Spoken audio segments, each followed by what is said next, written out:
Hello everyone, Clifford Bennett, Chief Economist, ACY Securities. I hope you're having a good day. What volatility in markets, incredible.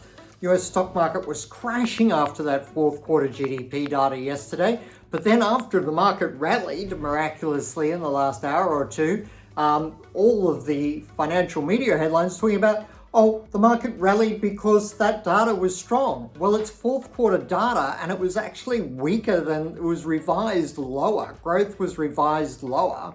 And the PCE component in that fourth quarter was not good for the outlook for interest rates at all, which is why the market initially crashed. But isn't it interesting how at the end of the day, whatever sort of narrative fits the end of day close is what they talk about. But during the day, earlier in the day, they were talking about how that slowing and, this is why markets are down and crashing, and then they have to completely change their tune.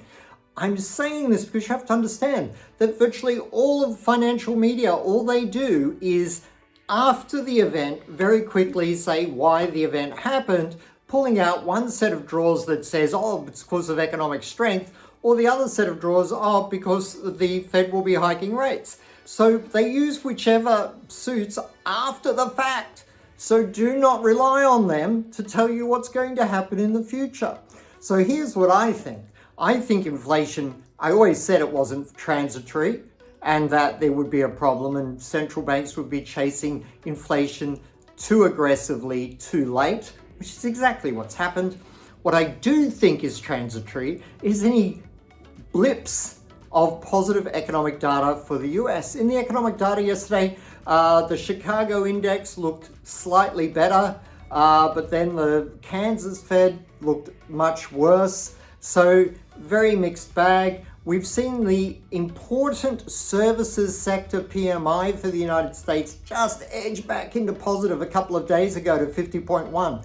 That tells you the health of the US economy.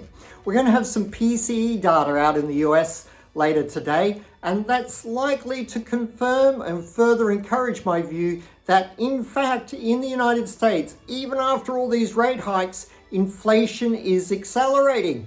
The Fed is going to hike another 4 to 8 times, and more and more people agree with me. That's the nature of it. Also, some very senior economists in the US have come out after that fourth quarter GDP and again agreed with me that any movement higher here in the look of US economic strength could quickly pivot, was the word Larry Summers used. He's using the pivot word now. Everyone wants to use the pivot word. I'm not going to, well, I suppose I just said it, but he's saying that the US sign of economic strength in the US economy could pivot at any moment suddenly to the downside, which is, I'm saying it in a slightly less sensational way. I'm saying we're going to have flat, occasionally positive, occasionally negative US economic growth for the next 1 to 3 years, maybe 5 years. People do not step back and see this for the big picture that it is. This is, interest rates are going to be going up for perhaps the next 10 years. So after, having fallen for 10, 15 years, they're now going up. So the cycle has changed. And people who think interest rates are going back to where they were, it's just like, as I keep saying in my commentaries, fairy tale stuff, okay? Wouldn't it be nice if all the fairies came and dropped golden nuggets under our pillows during the evening, by way of a Fed pivot? It just isn't going to happen. It was never going to happen. And it's just more of the sort of narratives out there that hopefully will generate you to overtrade your positions. But the core thing is this. The rally we had at the start of the year was completely misguided, and now it is being reversed because the reality is hitting home that the US economy is indeed not strong. And why look at fourth quarter data when we're nearly in March? It doesn't make any sense at all. It's the data that's been out this year so far that's telling the story, and that is one of a struggling US economy. As I keep saying, the employment data is a complete misdirection because there are 2.6 million fewer workers in the US marketplace, which is why the jobs numbers look good, and yet the economy is slowing and the layoffs by corporations just point the way ever so clearly. So we're going to see continued volatility, particularly in the US session. I remember the times, which was most of the last 30 years, when trading was conducted on a 24-hour clock all the way around the world. Now, it's really being concentrated into that New York trading session.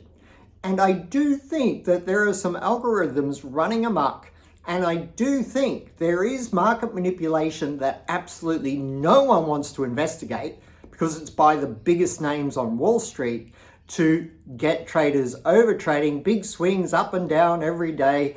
The market might move 1% on a close, but it's had a 3% range. That's the nature of the markets we're living in. They're very challenging from a trading perspective, so we all have to adjust our trading styles for this. And that's what I always say. Trading is an evolving art form. Economics are an evolving art form. Anyone gives you a black box model, the last 18 months made money, well, I could come up with 5 of them in 20 minutes. It's not hard to do, but none of those models are going to make money going forward because markets are always changing, which is why they're selling you the model. So watch out for those people. Overall, though, the global economy is slowing a little bit. Europeans are a little bit hopeful at the moment, which is why the European stock market's holding up a little bit better than the US.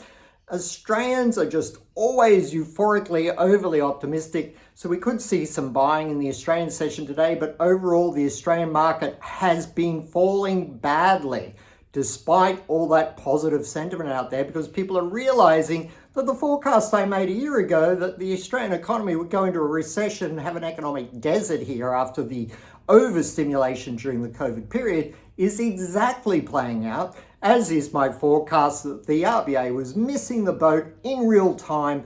Inflation was going to hit our shores, and that they would, if they didn't hike in gentle, small ways a year ago, they would be hiking aggressively today, and that's exactly what's going to happen. And they've got it all wrong, and they've been getting it all wrong for over a decade. So please don't just focus on how they've got this last year wrong. They've been getting it wrong for over a decade, 12, 15 years. So worst performing central bank in the world, no question. So they're going to continue to overhike regardless of what happens. And this is going to create more mortgage stress. Mortgage stress really clicks up several notches later this year. Consumers are already changing their spending patterns. So the Australian economy does not look good at all. Neither does the US economy. It's nice to have some window dressing here and there, but it is a very soft economy. I think play defense with your investment portfolio. All the best, Clifford Bennett, Chief Economist, ACY Securities.